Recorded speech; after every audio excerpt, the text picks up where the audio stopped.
Hi all, cooperative master ക്ലാസ്സിന്റെ online ക്ലാസ്സിലേക്ക് എല്ലാ വിദ്യാർത്ഥികൾക്കും സ്വാഗതം.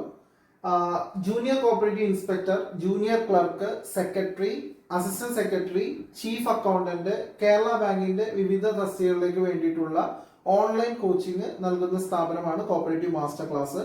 ഈ ഒരു ചുരുങ്ങിയ കാലയളവിനുള്ളിൽ നല്ല വിജയം നേടാനായിട്ട് ഞങ്ങൾക്ക് സാധിച്ചിട്ടുണ്ട്, ഞങ്ങളുടെ വിദ്യാർത്ഥികൾക്ക് നേടാനായിട്ട് സാധിച്ചിട്ടുണ്ട്.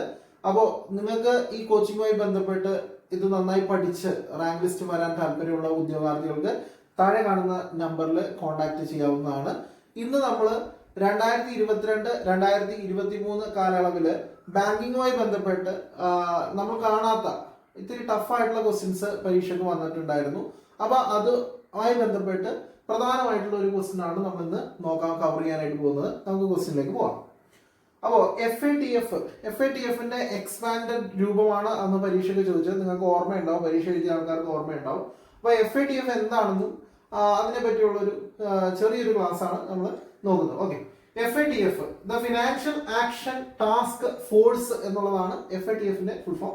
The financial action task force എന്നുള്ളതാണ് FATF-ന്റെ ഫുൾ ഫോം. FATF-ന്റെ ലോഗോ ആണ് കാണുന്നത്.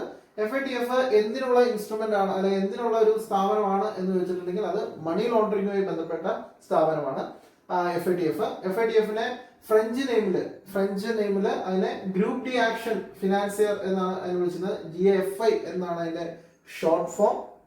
It's an Inter governmental organisation. അതൊരു ഇന്റർ ഗവൺമെന്റൽ ഓർഗനൈസേഷൻ ആണ്. ഫൗണ്ട് ചെയ്തിരിക്കുന്നത് അത് വന്നിരിക്കുന്നത് 1989-ലാണ്. 1989-ലാണ് ഈ ഒരു സ്ഥാപനം വന്നിരിക്കുന്നത്. ഇത് G7 ഉച്ചകോടിയുടെ ഒരു ഇനീഷ്യേറ്റീവ് ആണ്. G7 ഉച്ചകോടിയുടെ ഇനീഷ്യേറ്റീവ് ആണ് ഈ പറയുന്ന FATF എന്ന് പറയുന്നത്. To develop the policies to compact the money laundering and maintain the certain interest. അപ്പൊ ഈ പറയുന്ന രാജ്യങ്ങളുടെ സാമ്പത്തികമായിട്ടുള്ള ചില താല്പര്യങ്ങൾ സംരക്ഷിക്കുന്നതിനും മണി ലോണ്ടറിംഗിനും എതിരായിട്ടുള്ള നിയമമാണ് ഈ പറയുന്ന FATF എന്ന് പറയുന്നത്. Its a mandate was expanded to include the terrorism financing. അപ്പോൾ ഇതിനകത്ത് ടെററിസം ഫിനാൻസിങ് എന്നുള്ള ഒരു ഭാഗം 2001 ഇതിനകത്ത് ഇൻക്ലൂഡ് ചെയ്തു. നമുക്കറിയാം ടെററിസം ഫിനാൻസിങ് വന്നിട്ടുണ്ടെങ്കിൽ അതുകൊണ്ടുണ്ടാകുന്ന ദുരന്ത ഫലങ്ങൾ നമ്മൾ സെപ്റ്റംബർ 11 നമ്മൾ കണ്ടതാണ്.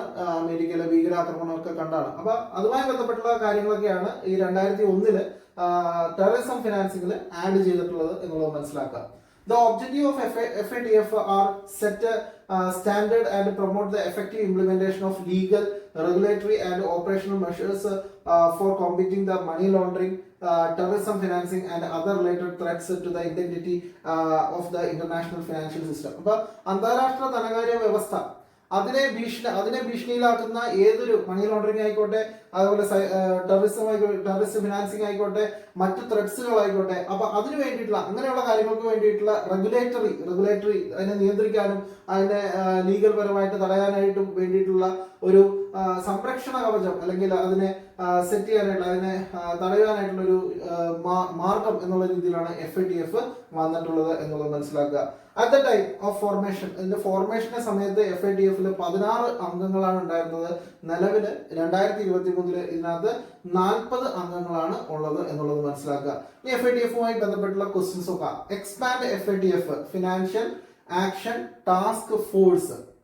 ഇനി FATF ഈസ് ബേസ്ഡ് ഓൺ എന്തുമായി ബന്ധപ്പെട്ടാണ് FATF എന്ന് വെച്ചാൽ മണി ലോണ്ടറിങ്, അതേപോലെ ഇപ്പോൾ ഈ പറയുന്ന ടെററിസം ഫിനാൻസിംഗുമായിട്ട് ബന്ധപ്പെട്ട ടെററിസം ഫിനാൻസിംഗ് തടയാനായിട്ടുള്ള കാര്യങ്ങളാണ് FATF-ലുള്ളത്.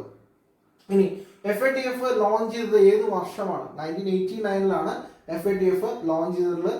FATF ആരുടെ ഇനീഷ്യേറ്റീവ് ആണ് എന്ന് വെച്ചിട്ടുണ്ടെങ്കിൽ അത് G7 ഉച്ചകോടിയുടെ ഇനീഷ്യേറ്റീവ് ആണ് FATF. അപ്പൊ ഈ പറയുന്ന കാര്യങ്ങളെല്ലാം ചിലപ്പോൾ നിങ്ങൾക്ക് പുതിയതായിരിക്കും. ഇതിൽ നിന്നും ഭാവിയിൽ നാളെ ഒരു പരീക്ഷയ്ക്ക് ക്വസ്റ്റ്യൻ വരാൻ സാധ്യത വളരെ കൂടുതലാണ്. അപ്പോൾ ഈ വസ്തുതകൾ നിങ്ങൾക്ക് മനസ്സിലായി എന്ന് വിചാരിക്കുന്നു. മറ്റൊരു വീഡിയോയുമായിട്ട് അടുത്ത ക്ലാസ്സിൽ കാണാം.